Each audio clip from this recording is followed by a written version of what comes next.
दोस्तों, क्या आप जानते हैं कि जिस चॉकलेट को हम बड़े ही चाव के साथ मजे लेकर खाते हैं उसे फैक्ट्री में बनाया कैसे जाता है? प्रोसेस।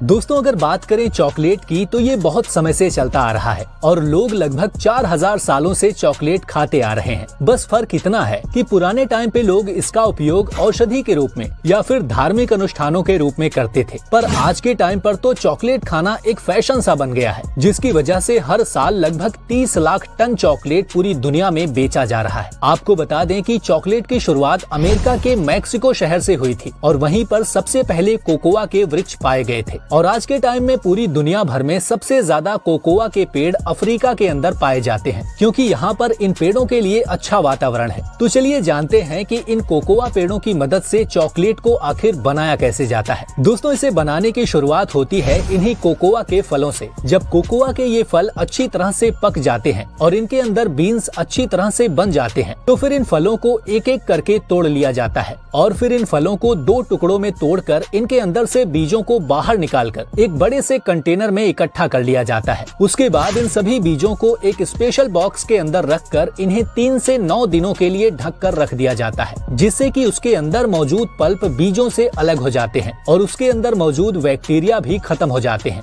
जिससे ये बीज भूरे रंग में हो जाते हैं और ताकि इनमें मौजूद नमी को खत्म किया जा सके और इनमें कोई फंगस उत्पन्न ना हो। और धूप में रखने से इनके अंदर भरपूर स्वाद को भी बढ़ाया जाता है। और फिर जब ये बीन्स पूरी तरह से सूख कर तैयार हो जाते हैं, क्वालिटी चेक की जाती है। उसके बाद इन्हें रोस्टिंग के लिए आगे भेजा जाता है, जिसके लिए इन सभी बीन्स को 1 से 2 घंटों तक रोस्ट किया जाता है और इस प्रक्रिया से इन बीन्स के अंदर मौजूद 300 से ज्यादा केमिकल्स की वजह से ये गहरे भूरे रंग में हो जाते हैं और इससे वो ग्राइंडर मशीन इन बीन्स को पीसकर उन्हें भूरे पेस्ट के रूप में बदल देती है। उसके बाद तैयार हुए इस पेस्ट को कन्वेयर की मदद से आगे लगी एक विशालकाय हाइड्रोलिक ग्राइंडर मशीन के अंदर से गुजारा जाता है, जिससे इस पेस्ट के अंदर कोकोआ बटर जनरेट होता है और ये पूरा पेस्ट गाढ़े भूरे लिक्विड में बदल जाता है, जिसके अंदर से अल्कोहल की गंध भी आती है और इसीलिए इसे चॉकलेट लिकर भी कहा जाता है। उसके बाद तैयार हुए इस चॉकलेट लिकर को थोड़ी थोड़ी मात्रा में लेकर उन्हें पावरफुल हाइड्रोलिक मशीनों के अंदर डालकर प्रेस किया जाता है, जिससे इसमें से चॉकलेट बटर अलग हो जाता है और फिर इस बटर के अलग होने के बाद जो मटेरियल बचता है उसे फिर से एक ग्राइंडिंग मशीन के अंदर डालकर ग्राइंड करके उसे बारीक पाउडर के रूप में बदल लिया जाता है और उसके बाद जो पाउडर बनके तैयार होता है उसे कोकोआ पाउडर के नाम से भी जाना जाता है, जिसका स्वाद बहुत ही कड़वा होता है। उसके बाद इसके अंदर कोको बटर मिक्स करके इसे ग्राइंड किया जाता है और इस प्रक्रिया को कोंचिंग भी कहा जाता है और ये कोंचिंग प्रक्रिया कुछ घंटों से लेकर कई दिनों तक चलती है। उसके बाद चॉकलेट के टाइप के अनुसार तैयार हुए इस चॉकलेटी लिक्विड को एक अंतिम प्रक्रिया से गुजारा जाता है, जिसे टेम्परिंग भी कहते हैं। इस प्रक्रिया में इस सिरप को धीरे धीरे गर्म करके फिर ठंडा किया जाता है, जिससे इस चॉकलेट में स्थिरता आ जाती है और इसके अंदर का बटर भी सेट हो जाता है। उस सांचों के अंदर डाल दिया जाता है और इस प्रक्रिया के बाद ये चॉकलेट बार बनकर तैयार हो जाती है। उसके बाद तैयार हुई इन चॉकलेट बार को एल्यूमिनियम फॉइल में लपेटकर इन्हें प्लास्टिक की फिल्म में पैक कर दिया जाता है, जिसके बाद ये चॉकलेट बाजार में आने के लिए पूरी तरह से तैयार हो जाती है।